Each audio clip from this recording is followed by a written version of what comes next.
all False Claims Act cases are sealed. The basic False Claims Act comes against for Medicaid and Medicare fraud. It's like one of your listeners might know their neighborhood's ripping off the government. So they would file this action against the neighbor, and they would file on behalf of themselves and as the relator on behalf of the United States government. The government is served, but your neighbor is not served. So in my case, the government was served, but Obama was not served. It gives the government 60 days to review the case to make one of three decisions. One, that they will prosecute the case. Two, that the relator can prosecute the case on behalf of the government. Or three, to close out the case and not prosecute me. Well, very few cases are closed. But what happened in my case, when I filed it, number one, the 60 days stretched into about 6 months because they got extensions. They filed for a motion to dismiss the action. I filed it. Interesting case. When we went to court, because it was a sealed case, I couldn't talk about it. When the attorneys arrived in the room, everyone there, they locked the door. The windows in the back were actually covered. I mean, this was sealed case. At the end of the judge walks out and says, I just want you to know, Mr. Berg, that this is the D.C. D.C. Federal Court, and the D.C. Court of Appeals, they have their own Court of Appeals because there's so many cases against the government, has ruled that I can give no input in this case. So at the end of your presentation, it'll be up to the government whether they want to proceed or not. How outrageous is that, Alex? So what I did is, I did proceed. Well, for those that don't know, hold on, Mr. Berg, you're dropping bombshell after bombshell. Sure. So they're not even following proper judicial proceedings. They've now turned it into a pure kangaroo court with the judge saying, my hands are tied. I mean, that right there lets us know this is thermonuclear level. They're definitely desperate to cover this up. Well, yes and no on that. They said, I mean, before me, they said False Claims Act, they can't have input. Different than the Ninth Circuit in California, because the law, and I'll go along with the Ninth Circuit, because it says that the relator can have a hearing. Well, if you're going to have a hearing, and the hearing's in front of a judge, why would you have a hearing with no input from the judge? It just doesn't make sense. So what I did is, after that, they ruled against me. I filed a motion for reconsideration. We looked further, and we found a statute called conflict of interest. And Eric Holder is in a definite conflict of interest. Well, you should have seen the response from the government. So he has to recuse himself, but obviously he doesn't. Right. We asked him to recuse himself, either appoint me, let me proceed with the case, or if they want further questions about the case, to appoint a special prosecutor. Their response was, believe it or not, well, Eric Holder hasn't signed any of the pleadings in this case. Who's your boss, you assistant? You know what I mean? Who's your boss? Is there a conflict of interest in Eric Holder? Number one, he was on Obama's campaign committee staff. Number two, he was one of the few individuals named to select the vice president for Obama. And number three, he's now the attorney general, which is the person responsible to enforce the laws in this country, and also the person who gives advice to the president. Now, if that's not conflict of interest, I don't know what it is. The difference is, this now, I've asked for a hearing, and the next few weeks we should have an open hearing in Washington, D.C. Okay, Phil, in the time we've got left, because you've got your, again, finger on the pulse of this more than anybody out there, as best you can tell from your deep research and all your sources out there, what's the real chain of events? Born in Kenya? When did he come to the U.S.? Why is he covering up the college papers? And where do you see all this going? How do you see this playing out?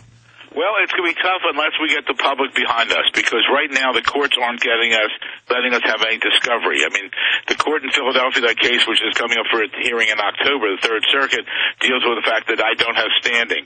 With that, for your listeners, I mean, I don't have standing, Alex Jones doesn't have standing, and none of you listening to the show has standing. A U.S. citizen doesn't have standing to enforce the Constitution, right, which is asinine. Isn't that asinine? Especially go to the 10th Amendment, where it goes back to we the people. The second, the Hollister case is a good case, and then we'll try to get him on the air with you.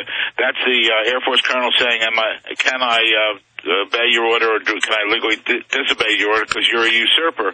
And the third one, which is the pressing one, which hopefully we'll be hearing soon on, is False Claims Act. In that case, though, I filed a little different. That was Berg versus Soturo, because I'm claiming in that case that Barry Soturo is an illegal alien, therefore his 3.5 years as U.S. Senator was a fraud, and therefore his salary and benefits of over $1 million should come back to the U.S. Treasury. So for them not to allow me to proceed, if we proceed in that case, as soon as we get discovery in any case, Obama will have to be out of office. I am sure. listen, if he was born in Hawaii, he would have produced his vault copy of his birth certificate. People say the governor saw it, the officials there. If you look at their statements very carefully, and I'll send you a copy of a letter, you can post it if you want, that I sent to Lou Dobbs to clear his act up. They never said, they said they saw a birth certificate. They never said it's from Hawaii. And if it was, they would have said it, you would have seen it. His records at colleges are sealed because I'm sure it's going to show that he applied for and received foreign aid. I mean, we don't have his Well, it's more than that. I have a copy of my vault. It's like a blueprint. It's like stamped on there. It's not the receipts that everybody gets and uses for regular business.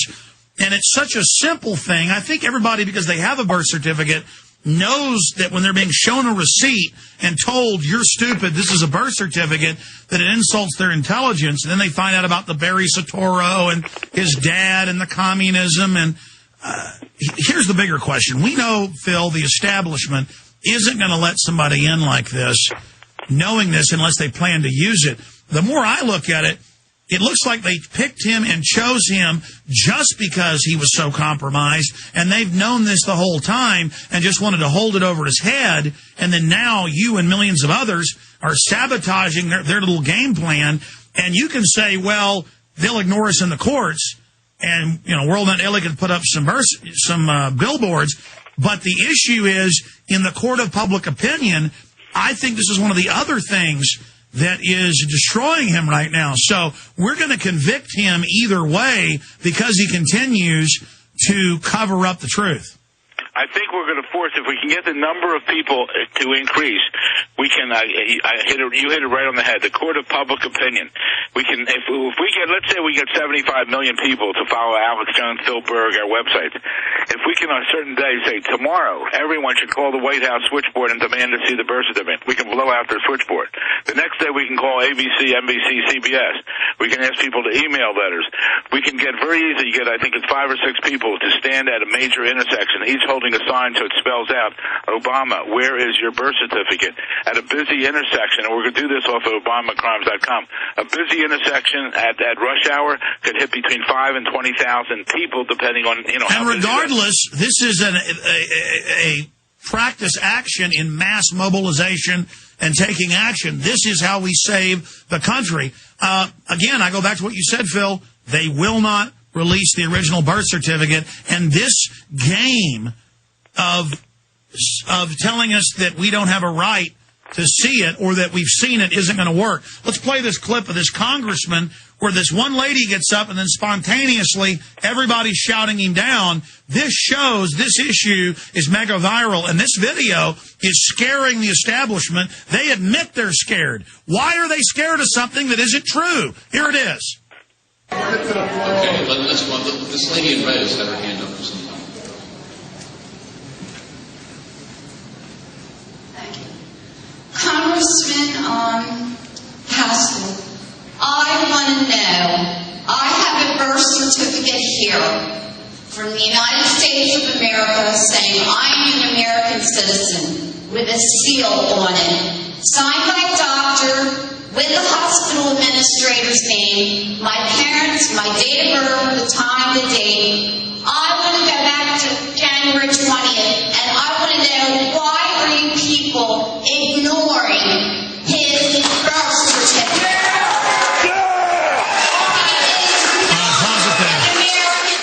Back it up. We're going to come back and finish it, then we're going to take calls in the next segment. In the 5 minutes after that, then we have another guest coming up to also talk about Obama. But here's the Rasmussen poll.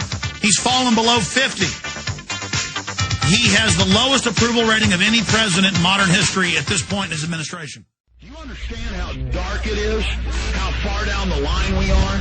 How late it is? With a seal on it, signed by a doctor, with the hospital administrator's name, my parents, my date of birth, the time, the date. I want to go back to January 20th, and I want to know, why are you people ignoring his birth certificate? He is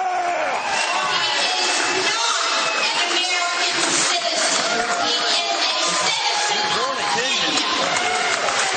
I am here with my father, fought in World War II with the greatest generation in the Pacific Theater. When it's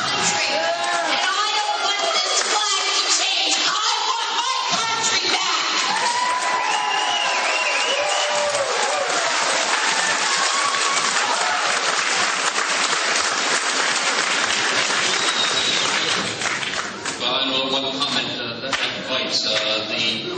If you're referring to the president there, he is a citizen of the United States. He is a citizen of the United States. Maybe where did it start? Start in the middle. How's that? All the men and women that died in this country in 1776 till the present time. I think we should all stand up and... All right, folks.